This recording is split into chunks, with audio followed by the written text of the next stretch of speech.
Quitting your job might be the most terrifying or liberating decision you'll ever make. I know because I did it last November. Some of my preparations were absolute lifesavers, while others, well, they nearly derailed everything. If you're watching this right now, I'm betting you're contemplating your own escape plan. Maybe you wake up each morning feeling that pit in your stomach. Maybe you're watching others get promoted while your talents go unnoticed. Or maybe you simply know deep down that you're capable of so much more than what your current role allows. I get it. I've been there. But here's the brutal truth that nobody likes to hear. You absolutely cannot just quit. Impulsive decisions lead to financial disasters. What you need is a strategic exit plan. Today on Why Learn Wednesday, I'm pulling back the curtain on exactly what you need to do before handing in that resignation letter. This isn't theoretical advice from someone who's never taken the leap. This is the real, unfiltered playbook from someone who's living it right now. Oh, and enjoy the MW2 gameplay in the background. Had a rare session where I wasn't getting completely destroyed, so I figured I'd share the highlights. Before we dive in, I need you to promise me something. Do not leave your job until you've completed these critical steps. Your future self will thank you. Let's get started with the foundation of it all, your complete financial audit. This is non-negotiable. Before you even consider typing up that resignation letter, you need to know if quitting is something you can actually afford to do. Start by asking yourself these questions. What's sitting in your checking account right now? How much do you have saved? What assets do you own? Cars, property, investments? And the flip side, what debts are hanging over your head? Student loans, mortgage, credit card balances? This isn't just a quick mental calculation. You need to sit down with Excel or whatever tool works for you and map out every single dollar. Ideally, your assets should dramatically outweigh your debts before making this leap. I'll get into exactly what dramatically means in a minute, but first, understand this. You might need to sell some things to make this transition work. In my case, I was fortunate. I had zero debt, a decent stock portfolio, a paid-off, though modest car, no mortgage, and enough savings to give me a solid foundation. Not everyone will be in this position, which is why this audit is so crucial. Here's something else people often overlook. Check your company benefits package thoroughly. Are you about to leave right before a substantial bonus hits? Are your stock options about to vest? I discovered my company offered a pension option after 3 years of service, so I strategically timed my departure to qualify for that benefit. These details might seem small, but they can translate to thousands of dollars. Bottom line, if you haven't done this financial audit yet, you're not ready to quit. Period. Next up, and this might hurt a little, you need to calculate your monthly expenses down to the last dollar. Not a rough estimate, not a ballpark figure. The exact amount. Track everything. Housing costs, insurance premiums, food, utilities, subscriptions, entertainment expenses, all of it. Leave nothing out. When I planned my exit, I calculated that my traveling lifestyle would require between $2,000 and $4,000 monthly, depending on location. Colombia was incredibly affordable at roughly $2,000 per month. Portugal, where I'm currently recording this, runs closer to $3,000 to $4,000 monthly. Here's a pro tip that saved me. Once you've tallied everything up, add an extra $1,000 per month as a buffer. Things always, and I mean always, end up costing more than you anticipated. Emergencies happen. Unexpected expenses pop up. Being conservative with your estimates isn't pessimistic. It's realistic financial planning. Also consider how your expenses might shift after leaving your job. Maybe you'll spend less on commuting, but suddenly your health insurance costs will skyrocket.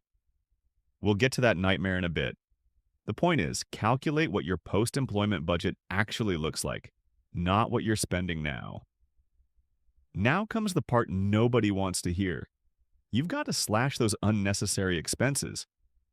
I'm not saying you need to live like a monk, but you do need to trim the fat from your budget aggressively. What can you cut back on?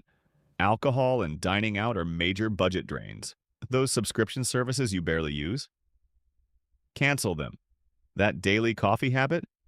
Make it at home. Every dollar you save now extends your runway later. For maximum impact, I moved back in with my parents for several months before quitting. Was it ideal? Number? Was it comfortable? Not particularly, but it saved me about $2,000 per month, which translated to over $10,000 in additional savings by the time I left my job. That's money that's been absolutely crucial during this transition. While traveling, I've been cooking at home whenever possible instead of eating out. Only now, 6 months in and with stable income returning, am I starting to loosen the purse strings a bit. The temporary financial discipline pays off. Here's where it gets real. For most of you watching, your salary is your primary, maybe only, income source. When you quit, that steady paycheck disappears overnight. That's why I strongly recommend having additional income streams established before you leave.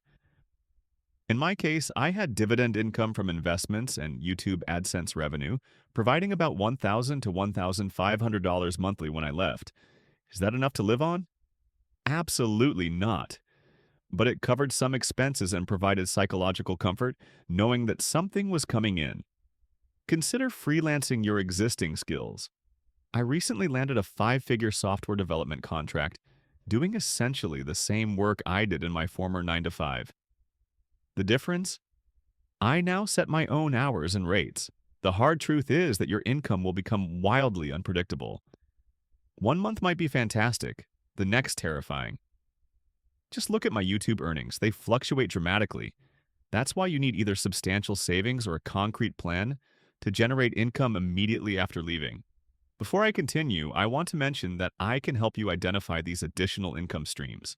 I only have a few consultation slots available this month before we're completely booked, and I'm opening limited spots for next month due to my software contracts. If you want personalized guidance on building your exit strategy, check the link in the description below. Now, let's tackle what might be the most crucial calculation of all: your runway. This represents how long you can survive financially while pursuing your dreams. The formula is simple but powerful. Take your liquid net worth, assets you can easily convert to cash, and divide it by your monthly expenses minus your projected monthly income.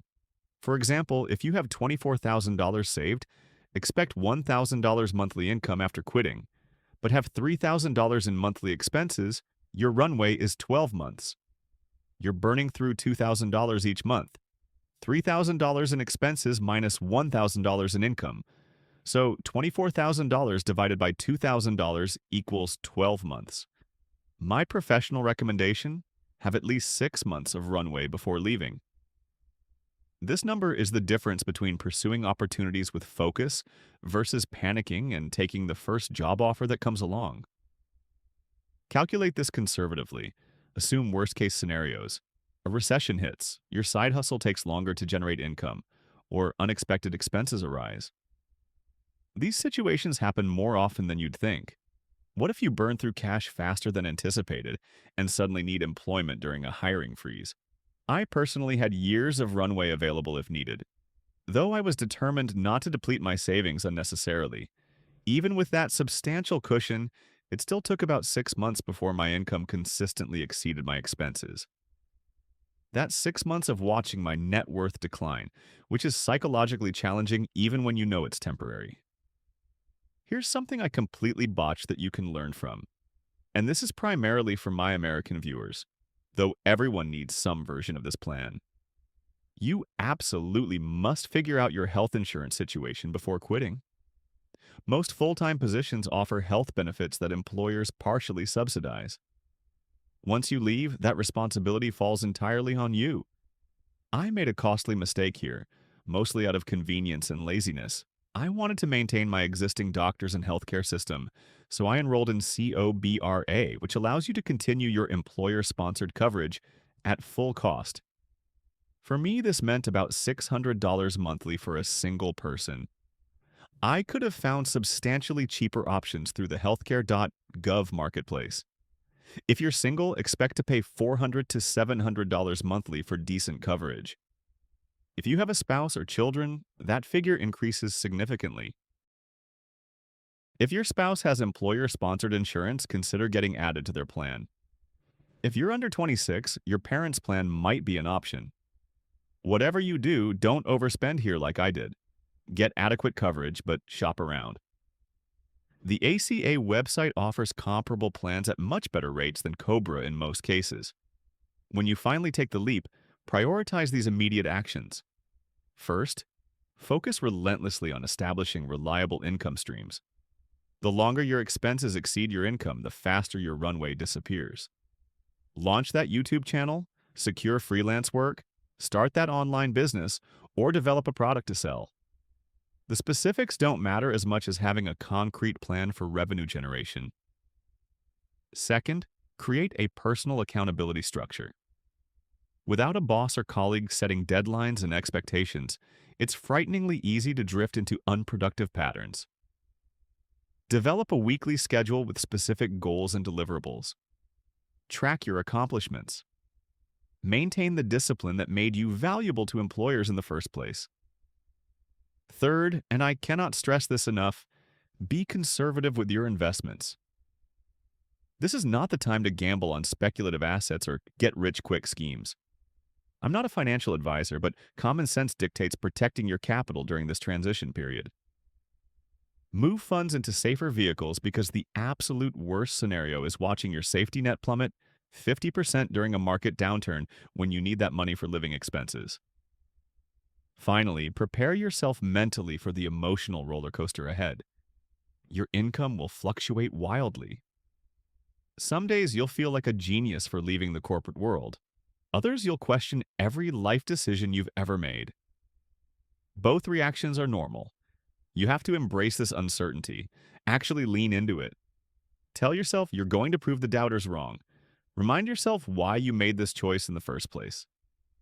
I quit, and you know what?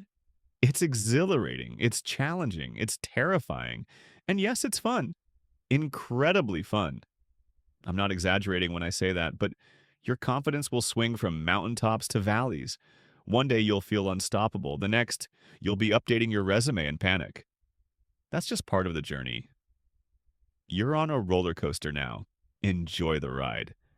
If you've ever felt that your job is smothering your potential, maybe it's time to bet on yourself. Not recklessly, but strategically.